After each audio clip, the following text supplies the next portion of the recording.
Salut, c'est Sarah de Beauté Ratée et déjà je m'excuse d'avance pour la luminosité de cette vidéo. La vérité c'est que je la filme un tout petit peu tard, du coup il n'y a plus beaucoup de luminosité. J'ai été obligée d'allumer la lampe, voilà, mais c'est une lumière jaune du coup donc c'est pas idéal. Pardon. Allô? Je suis super contente que ce mois d'avril se termine parce que ça a été un mois vraiment compliqué. En fait, je sais pas, j'ai pas trop le moral là. J'ai hâte qu'on soit au mois de mai. Parce que voilà, c'est la saison des pluies là ici en Guyane et il a plu beaucoup au mois d'avril. Et moi, ça joue vachement sur mon moral. Et du coup, t'as la flemme de faire tout, t'as la flemme de sortir. Et voilà, donc. Mais j'ai quand même eu des favoris dont je voulais vous parler. J'ai aussi des flops.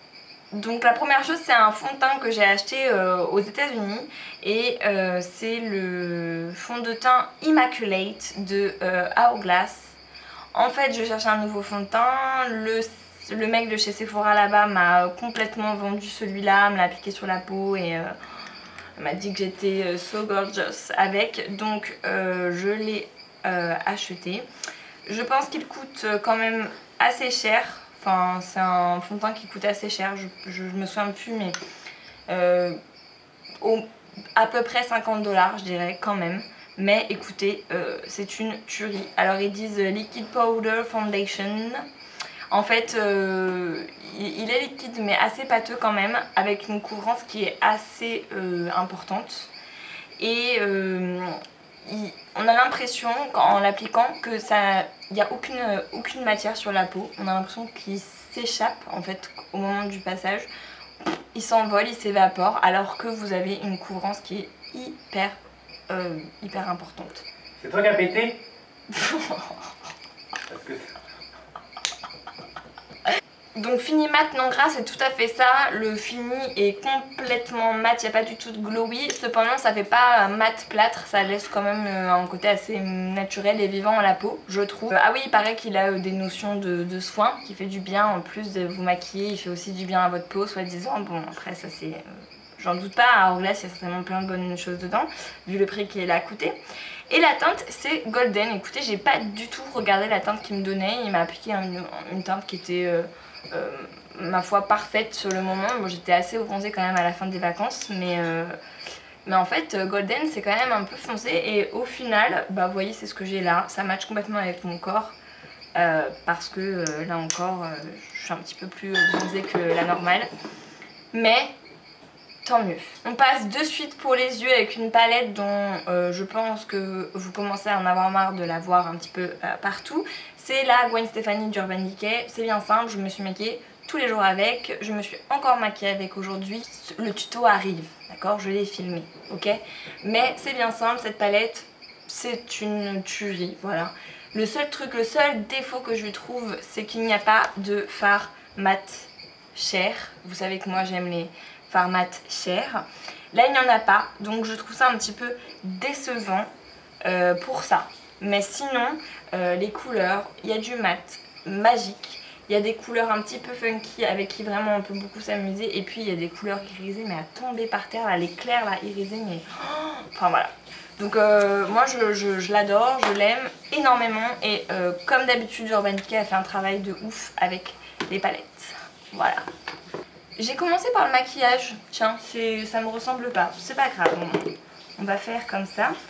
Ensuite un rouge à lèvres, là encore que j'ai acheté aux États-Unis et c'est un Kat Von D. Ouais, moi je suis une meuf qui achète des rouges à lèvres Kat Von D. Alors en fait à force d'en entendre parler partout par les américaines et moi j'aime les rouges à lèvres mat liquide, j'ai acheté un rouge à lèvres Kat Von D pour ne pas mourir bête tout simplement. Et en plus j'ai choisi une teinte, j'ai pas fait ma frileuse, j'ai choisi une teinte que je n'aurais pas choisi d'habitude, mais j'ai voulu changer tant qu'à faire, tant qu'à acheter un énième rouge à lèvres dans ma vie. Je suis vraiment jaune, c'est immonde, c'est ignoble. Bon, donc c'est la couleur Bow and Arrow que j'ai là actuellement sur les lèvres et qui s'avère être un marron beige avec un chouille de rose. Et qui, en fait, je trouve une couleur assez chic et assez jolie, très subtile, mais en même temps, on la remarque, vous voyez, on voit qu'il y a un truc quand même sur vos lèvres. Au niveau du rouge à lèvres en lui-même, de la texture, je la trouve assez particulière pour un rouge à lèvres liquide, donc il n'y a pas d'odeur. Enfin si, il y a une odeur un peu qui pue, comme tous les rouges à lèvres liquides. Un embout mousse. En fait, on dirait que vous mettez rien sur vos lèvres, c'est un petit peu bizarre. J'ai l'impression que c'est pas le truc le plus opaque de la terre, et une fois que ça sèche, c'est vraiment très très mat. Un chouïa asséchant. Chouïa asséchant, c'est dur de dire ça. Mais en fait, après, vous l'oubliez complètement, vous avez l'impression. Enfin, c'est vraiment le seul comme ça, vraiment qui me fait cet effet-là. Vous l'oubliez complètement, vous avez l'impression de ne rien avoir sur vos lèvres, quoi. Des fois, j'ai même l'impression qu'il n'y en a plus, je me regarde dans la glace et en fait, il est toujours là. Niveau tenue, il est impeccable. Donc franchement, petite... voilà, j'aime beaucoup. J'aurais dû acheter plusieurs couleurs. Pour les soins du visage, j'ai aimé un nettoyant visage qui s'appelle le Pchit Magique. En fait, je l'ai redécouvert parce que je l'avais déjà utilisé il y a un moment maintenant. Je l'avais déjà énormément aimé. C'est Garantia qui fait ça, c'est archi connu, donc je ne vais pas m'étaler là-dessus. C'est une mousse en fait nettoyante, mais surtout un micro-peeling que vous laissez agir 30 secondes et qui, avec les petites enzymes, va manger tout le côté peau morte et terne de votre visage pour vous donner un teint éclatant. Donc moi je l'utilise tous les soirs et j'adore. Si vous laissez un petit peu trop longtemps agir, ça pique un peu. Mais sinon c'est vraiment un super produit. J'avais oublié un peu à quel point elle était bien, mais il est vraiment bien. Aussi une crème La Roche-Posay Hydraphase UV Intense Légère. Donc là encore, on n'est pas sur une crème ultra sexy, hein, qui vous promet monts et merveilles. C'est une crème la plus basique qui puisse exister. Je l'aime parce qu'il y en a SPF 20, donc c'est toujours bon à prendre, n'est-ce pas? Et en plus, et ben, elle est cool quoi, elle hydrate votre peau, donc elle est vraiment très bien. J'ai rien à dire là-dessus. Très bonne crème. Voilà, que je mets matin et soir. Côté douche, j'ai trouvé un gommage trop cool et pas cher pour le corps. Donc c'est un gommage corps exfoliant de la marque U, pareil, Super U, à l'ananas. Donc moi l'ananas c'est ma passion, j'adore les ananas. Ça sent super bon, ça gratte super bien, il y a des gros grains dedans, mais vraiment des très gros. Et écoutez, ça laisse la peau toute douce. À l'extrait d'ananas lisse laisse la peau douce, bah c'est tout à fait vrai. Tout à fait vrai, avec 95% d'ingrédients d'origine naturelle. Tout ça pour, je crois, 3 ou 4 euros. Au Super U de Cayenne, hein, parce qu'à Montjoly, il n'y en a pas, faut pas rêver.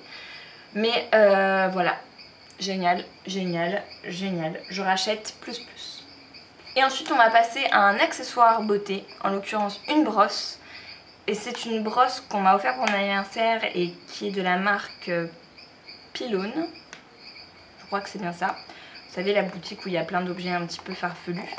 Et donc en fait c'est une brosse à cheveux, mais il y a la tête de Régis dessus. Donc je trouve ça trop mignon et en plus regardez comme il est beau Régis. Voilà. Donc j'étais ravie quand ma copine m'a offert ça. Alors après au niveau brosse, je trouve que c'est pas la plus agréable qui soit parce qu'elle ne glisse pas du tout sur les nœuds. Elle reste coincée dedans comme ça et elle vous fait un mal de chien. Enfin, moi je suis une tête à nœud, hein, donc voilà, c'est peut-être pas le cas pour quelqu'un qui a des cheveux normaux, ça irait sans doute. Mais je préfère ma brosse de d'habitude, qui est celle-ci, en forme de micro, pour pouvoir chanter. Voilà. Je n'ai pas de top random ce mois-ci. Je vous ai dit, ça a été un mois difficile et compliqué et un peu nul. Donc bah, j'en ai pas. Voilà, c'est tout. Donc on va passer direct au flop parce que là j'en ai la meuf ultra négative. Aujourd'hui c'est moi.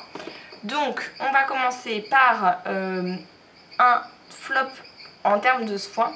Il s'avère que c'est un démaquillant biphasé que j'ai acheté aux États-Unis encore de la marque Almay. Simplement parce que j'en avais plus et qu'il m'en fallait. Et donc c'est le démaquillant numéro 1 là-bas. Genre c'est le style des masques états-uniens quoi. Et en fait je le trouve pas bien du tout parce que je trouve que bah déjà il pue. On dirait qu'il y a de l'alcool à moitié, alors que non, sans doute pas, parce qu'il ne pique pas les yeux spécialement, mais voilà. C'est surtout que je trouve qu'il ne démaquille pas bien, voilà. Donc, échec, donc je le finis, mais enfin, il faut vraiment beaucoup frotter et il laisse pas mal de petits résidus, donc c'est un petit peu décevant, quoi. Franchement, je m'attendais à bien mieux.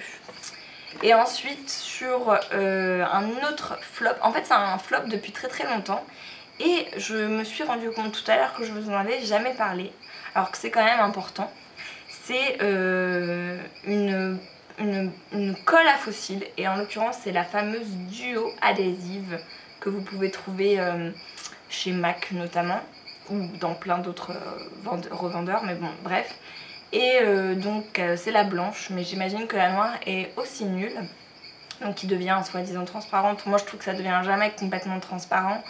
Cette colle elle est vraiment nulle. Alors autant la Ardell est vraiment bien, la Ardell classique pareil en tube, mais celle-ci elle met vraiment énormément de temps je trouve à sécher. Enfin moi je veux dire je mets une goutte comme ça de colle et en plus elle est hyper liquide, pas du tout une consistance facile à appliquer. Je la laisse sécher pendant au moins 3 minutes avant de la mettre sur les fossiles, parce que pendant ce temps je fais ma vie, je fais autre chose, parce que elle est vraiment ultra longue à sécher et je trouve qu'elle colle pas méga bien, surtout à l'intérieur des... Voilà, sur le coin interne c'est toujours la partie la plus délicate à coller de toute façon, faut mettre toujours un peu plus de colle. Mais je trouve que même en ayant machin, au bout de quelques heures, ça se décolle toujours un petit peu au niveau du coin interne. Alors moi j'ai du mal à comprendre comment ça peut être la colle utilisée par tous les make-up artistes professionnels sur les shootings, sur les tapis rouges et tout, parce que franchement elle est pas bien du tout. Et du coup ça me pose la question, parce que du coup au States j'en ai acheté une autre, une Ardell justement, mais pas la classique, une qui est en pot comme ça, tout transparent, qui est géniale, que je la trouve géniale, facile à appliquer, ça se colle comme ça tout de suite. Mais par contre c'est pareil au niveau du coin interne, elle n'est pas hyper efficace, ça se décolle un petit peu. Et en fait après en regardant sur le packaging, ce que j'aurais dû faire en achetant, c'est que c'est pour les fossiles individuels là, vous savez. Donc là pour les fossiles individuels, à mon avis c'est une grosse tuerie. Sur les franges, ça marche hein, sur les franges, mais comme je vous dis, sur le coin interne, ça se décolle toujours un petit peu avec ça. Mais elle est vraiment très bien. Du coup, je me pose la question, pour les utilisatrices de fossiles là, comme moi, qu'est-ce que vous me conseillez comme bonne colle à fossiles? Moi, je veux un truc qui vous permet de coller les fossiles de manière facile, sans attendre 1 siècle et demi, et qui colle bien, en fait, voilà. Donc j'ai entendu parler de la Huda Beauty, mais j'ai l'impression qu'elle est introuvable, en tout cas pour se la faire livrer en Guyane, ça risque d'être un peu compliqué. Mais donnez-moi vos idées, voilà, je suis tout à fait preneuse. Et donc autre flop, là c'est plutôt un flop de la vie privée, c'est que j'ai eu un accident de moto ce mois-ci, donc ça a encore plus pourri mon mois. Tout va bien. Tout va pour le mieux, tout s'est bien passé au final. Je fais un petit coucou à la dame qui m'a renversée. Non, non, ça s'est bien passé, il n'y a pas de problème, mais ma moto elle est en réparation. Voilà. Donc du coup je l'attends impatiemment parce qu'elle me manque. Et ça joue sur le moral, évidemment. Donc bref, c'est tout pour ce mois. Voilà, on commence un nouveau mois, ça va être bien mieux je pense. Et sur ce, je vous fais plein de gros bisous et je vous dis à la prochaine. Salut! Tu peux aller voir ma dernière vidéo en cliquant sur le lien, suis-moi sur les réseaux sociaux et abonne-toi à ma chaîne. À plus tard!